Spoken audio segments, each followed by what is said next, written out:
Welcome back to Touring with Riva. For those of you that haven't been here before, this is a caravan YouTube based on caravanning and us effectively. Me and my family tour the UK with our caravan at Riva.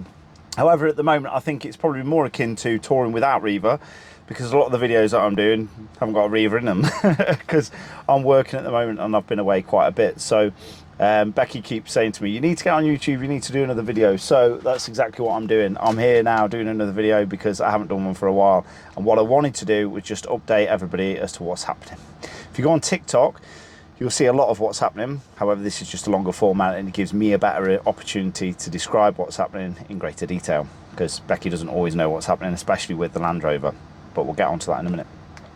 At the moment, I'm out here in Italy at Monza, the final F1 race of the European season.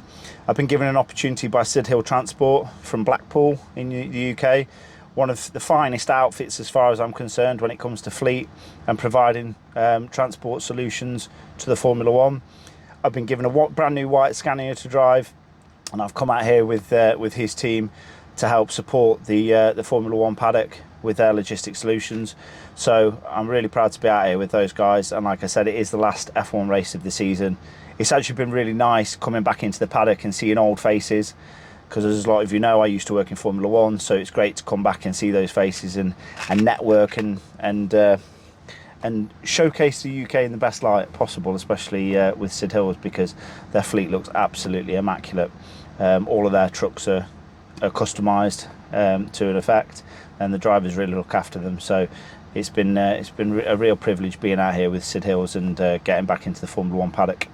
Anyway, that's that. We're here at the moment. We're going to be leaving here tonight, being Sunday. The race has just finished, and we'll be going on then from here back to the track to load everything back up and then take everything back to the UK or wherever it needs to go. So that's that. As for the Land Rover, that's a bit of a sore subject in the sense that we've still got the Defender, much to Becky's delight, because she's rolling around in it at the moment while I'm out here in Italy. However, it's not all good news, because as I'm sure you'll have seen on the internet, Jaguar Land Rover have actually suffered a cyber attack, and the cyber attack being that the parts section, if you like, of Jaguar Land Rover and the supply chain has been hacked by internet hackers. So when dealerships and independent dealers now, franchises, go onto the internet to type in the VIN number for your car to then pull up the parts list, that's part of it has been hacked. So unfortunately for me, but fortunately for Becky because she's in the Defender, Jaguar Land Rover now can't access the parts database for the parts for my car. This could go on for weeks, it could go on for months. It is a massive nationwide global problem for Jaguar Land Rover. Whilst I'm not too concerned because we've got brand new Defender, I am concerned because my Land Rover is sat there with them, and while it's sat there, anything could be going wrong with it, couldn't it? You know, cars don't like sitting essentially. So I am a bit concerned, and I've also been told now that it's not the DPF that's gone wrong, it's actually the turbo actuator. I'm not too mechanically minded, but I have been told it's the turbo actuator that's gone wrong. They need to order that part. They've only just got it sanctioned by Jaguar Land Rover extended warranty that the work can actually be done. So the latest call that I've had from Jaguar Land Rover Stafford is that they've now warranted the work to be done. They've signed it off. They've said, yeah, okay, that's the problem with it. Yes, okay, we'll pay for it. But now they've come to order the part. They can't order the part because the system's down. So I'm absolutely screwed in that sense, but we'll see how we go. So if you're suffering similar problems with your Land Rover, or your Land Rover is in/going in to Land Rover, let me know if this global hacking problem is going to affect you, because I don't think I'll be the only person that's going to affect. It may affect cars actually going into the dealership, so you might end up with your car sat on your drive, which is where I actually feel quite fortunate that mine's actually already gone in and I've got a replacement car. But I don't know what would happen if I went to put my car in now, whether there'd be a replacement car, whether they'd even accept the car to fix it.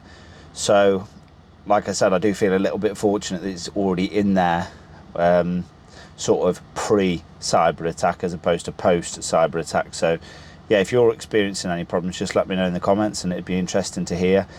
It'd be interesting to hear what your local dealership's saying in terms of how the battling this cyber attack essentially. I know they can get hold of certain parts. There's even talks of cannibalization of cars that they've got in stock to get customers' cars out the door. So essentially that means taking parts off cars that they've got in stock to get cars out the door. But I don't know if I can see them doing that, because it's just robbing Peter to pay Paul, isn't it? Essentially, you're taking parts off one car to fix another, but then you've got this other problem because this new car's not got the bits on it needs. So it's an absolute mess, and I think a lot of people are going to be affected by it, especially Jaguar Land Rover owners of cars that have done, you know, X amount of miles, etc., that perhaps tend to go wrong a bit more than those that are newer. So yeah, let me know in the comments if you're likely to suffer. So in terms of Riva, Becky has had Utopia caravans come to the house and service the caravan.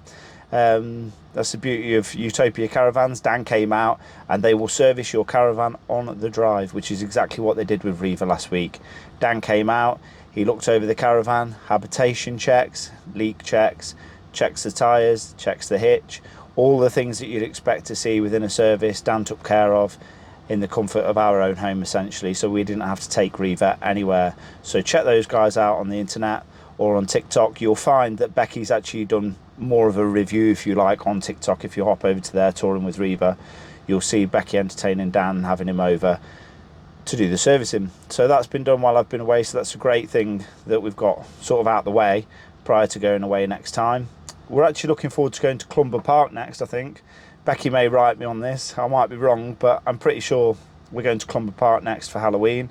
I think there's quite a few people coming. If you're coming, let me know in the comments, because as far as I know, she's invited a few people along, and there's some other YouTubers that are attending / TikTokers. What else have I got to do? I've got to put a couple of site reviews up. I've got a site review for Broadway to do, and I've also got a site review to do for Broadway and Bracelands. We went to Bracelands, didn't we, in the summer? So I've got those two to do, but I've been so busy with driving trucks and work, I just don't get the opportunity to do them. The only other problem is, when I'm in a truck, I don't have very good Wi-Fi. So you can imagine trying to upload a video to YouTube is an absolute nightmare, because I've not got the Wi-Fi to support the upload speed. So it is tough, it is tricky, but that's why Beck does TikTok essentially, because I can't possibly try and keep up with it on here, because I just can't put the videos up. But I'm trying my best, I'm doing what I can do, but I can only do so much. So that's where we are with the Land Rover and with the caravan. We are waiting for the Land Rover to come back. In the meantime, we've got the Defender, and the caravan is good to go. As good as, I think there's a couple of jobs that I've got to do. I want to repaint the wheels for a start, because they're going a bit tatty now. But apart from that, the caravan's good to go, and we will be away again soon, hopefully.